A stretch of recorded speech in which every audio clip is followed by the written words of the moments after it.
एक बार फिर से आप सभी का स्वागत है मेरे YouTube चैनल पर। मैं आपके लिए इसी प्रकार की वीडियोस बनाता रहता हूं। इस बार मैं आपके लिए लेकर आया हूं मिशन प्रेरणा पर कुछ महत्वपूर्ण प्रश्न और उनके उत्तर। एक एक करके हम प्रश्नों को पढ़ेंगे और साथ ही साथ उनके उत्तरों को भी जानेंगे। तो आइए वीडियो को शुरू करते हैं। सबसे पहला हमारा प्रश्न है, प्रेरणा लक्ष्य को कब तक हासिल करना है? बहुत आसान प्रश्न है, सभी जानते हैं कि इसका उत्तर है 31 मार्च 2022 तक। दूसरा हमारा प्रश्न है, कोई भी विद्यालय प्रेरक विद्यालय कब कहलाएगा? इसका उत्तर है जब सभी छात्र प्रेरणा लक्ष्य को हासिल कर लेंगे। अगला प्रश्न है, प्रत्येक कक्षा में कितनी सूची और कितनी तालिका चस्पा की जानी है? इसका उत्तर है 2 सूची और 2 तालिका। अगला प्रश्न है, 2 सूची और 2 तालिका किस विषय की होंगी? इसका उत्तर है एक हिंदी की सूची, एक गणित की सूची, एक हिंदी की तालिका, एक गणित की तालिका। अगला प्रश्न है, प्रेरणा सूची में कक्षा 1, 2, 3 के लिए कितने लर्निंग आउटकम दक्षताएं दी गई हैं? इसका उत्तर है 14 दक्षताएं। अगला प्रश्न है, प्रेरणा सूची में कक्षा 4, 5 के लिए कितने लर्निंग आउटकम दिए गए हैं? इसका उत्तर है 16 दक्षताएं। अगला प्रश्न पढ़ते हैं, प्रेरणा तालिका शिक्षकों द्वारा कितने माह बाद भरी जाएगी? इसका उत्तर है 3 माह। अगला प्रश्न है, स्वतंत्र संस्था द्वारा प्रेरक ब्लॉक हेतु ब्लॉक के कितने स्कूलों का चयन किया जाएगा? इसका उत्तर है 20 स्कूलों का।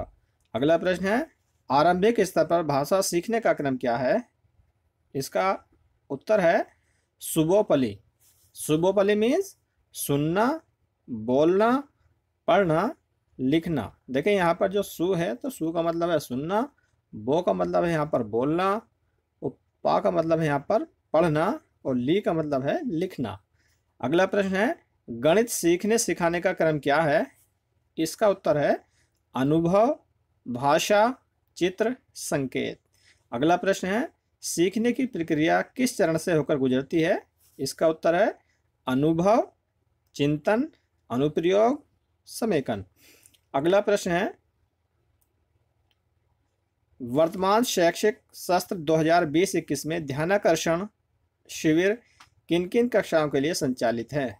इसका उत्तर है कक्षा 4 से 8 तक। अगला प्रश्न है, फाउंडेशन लर्निंग आधारशिला शिविर में कौन कौन सी कक्षाएं शामिल हैं? कक्षा 1 और 2। अगला प्रश्न है, समावेशी शिक्षा में कौन कौन से बच्चे शामिल हो सकते हैं? इसका उत्तर है दिव्यांग, सामान्य एवं विशेष आवश्यकता वाले बच्चे। अगला प्रश्न है, शिक्षकों के लिए कितनी हस्त पुस्तिकाएं विकसित की गई हैं?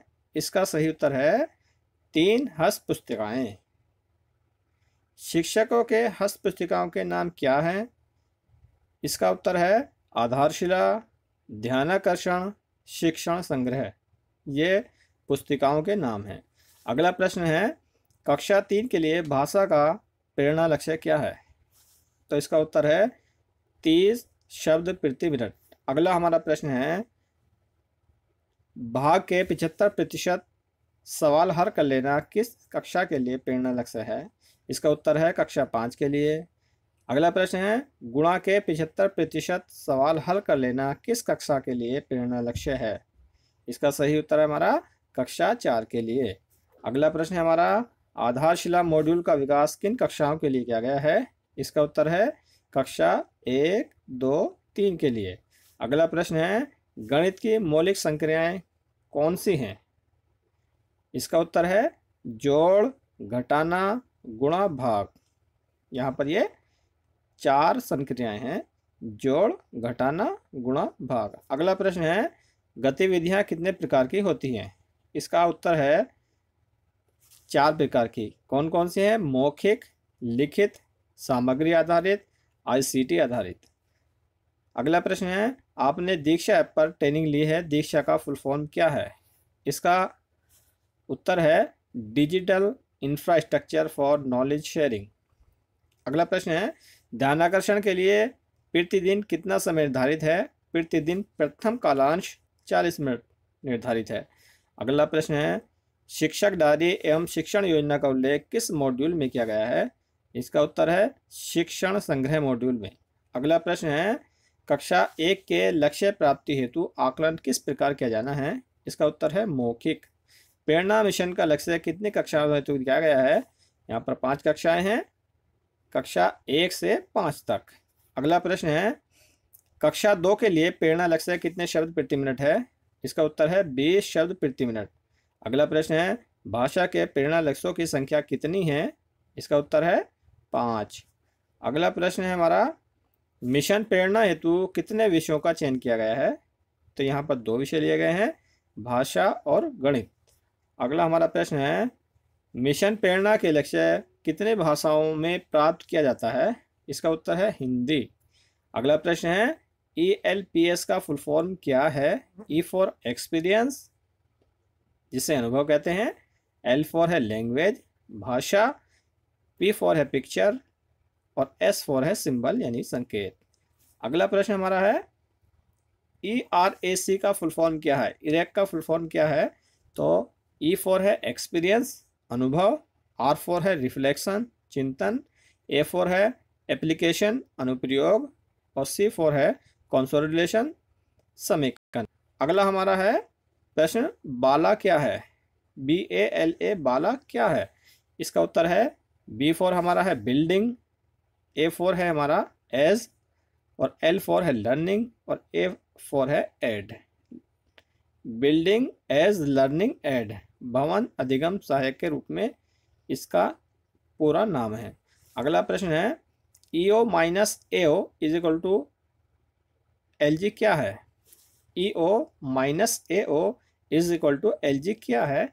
तो इसका उत्तर है हमारा E फॉर है एक्सपेक्टेड आउटकम, AO मीन्स है एक्चुअल आउटकम।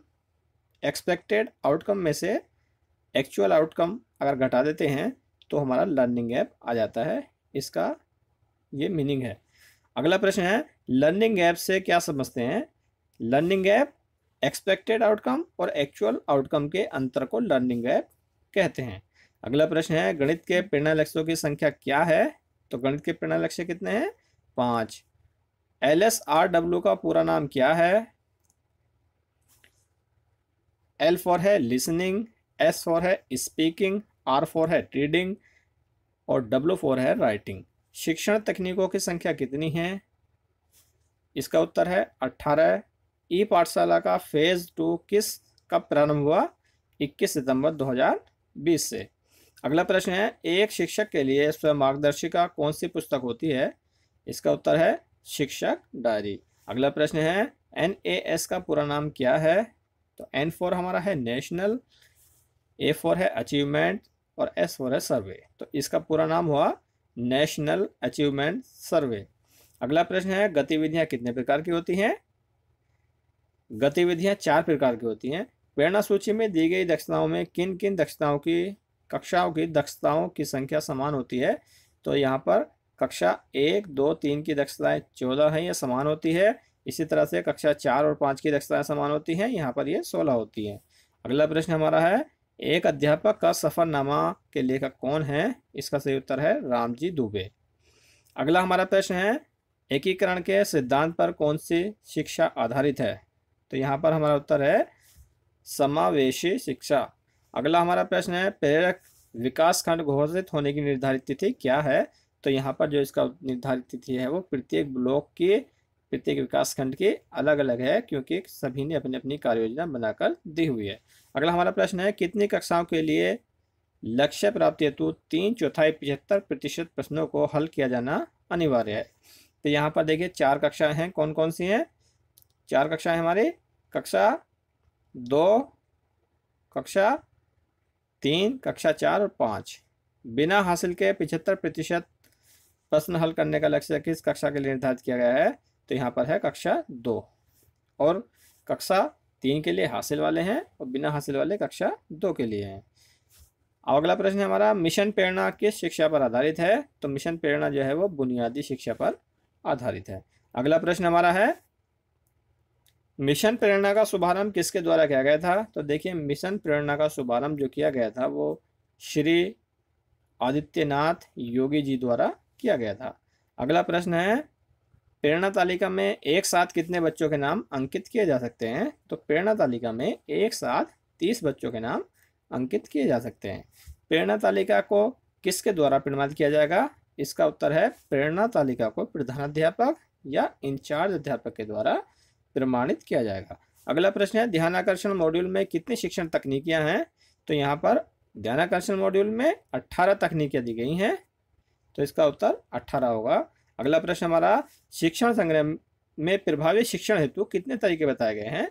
तो शिक्षण संग्रह में प्रभावी शिक्षण हेतु 26 तरीके बताए गए हैं। अगला प्रश्न हमारा है, शिक्षण योजना किसे कहते हैं? तो इसका उत्तर है सीखने सिखाने की क्रमबद्ध प्रक्रिया को शिक्षण योजना कहते हैं। शिक्षण संग्रह को कितने भागों में बांटा गया है? शिक्षण संग्रह को 6 भागों में बांटा गया है। आकलन के मुख्य रूप से कितने तरीके होते हैं? आकलन के मुख्य रूप से 2 तरीके होते हैं, पहला मौखिक है और दूसरा हमारा लिखित है। ध्यानाकर्षण मॉड्यूल में अंतिम तकनीक कौन सी है? तो ध्यानाकर्षण मॉड्यूल में अंतिम तकनीक प्रोजेक्ट कार्य है। अगला प्रश्न है, बेसिक शिक्षा विभाग में शारदा किससे संबंधित है? तो शारदा जो है वो ड्रॉप आउट बच्चों से संबंधित है, तो इसका उत्तर होगा ड्रॉप आउट बच्चों से। अगला प्रश्न है, ध्यानाकर्षण का प्रथम चरण कौन सा है? तो यहाँ पर है आरंभिक परीक्षण। अगला प्रश्न है, आरंभिक परीक्षण में कुल कितने प्रश्न होंगे? आरंभिक के प्रारंभिक स्तर पर, प्राथमिक स्तर पर 15 और उच्च प्राथमिक स्तर पर 25 प्रश्न होंगे। अगला हमारा प्रश्न है, वर्तमान शैक्षिक सत्र 2020-21 में ध्यानाकर्षण कितने दिन तक चलेगा? तो यह है पूरे सत्र तक। अगला प्रश्न है, आपके शिक्षक डायरी में कितने भाग हैं? तो इसका सही उत्तर है 5। आप अपनी व्यावसायिक दक्षता का विकास किस प्रकार से कर पाएंगे? तो यहाँ पर इसका उत्तर है अपनी ताकतों एवं कमजोरियों को सूचीबद्ध करके। अगर वीडियो अच्छा लगा हो तो प्लीज़ वीडियो को लाइक कर लीजिए और चैनल को सब्सक्राइब कर लीजिए और बेल आइकन को भी प्रेस कर लीजिएगा, जिससे कि इसी प्रकार की वीडियोस के नोटिफिकेशन आपको आसानी से मिलते रहें। वीडियो देखने के लिए धन्यवाद।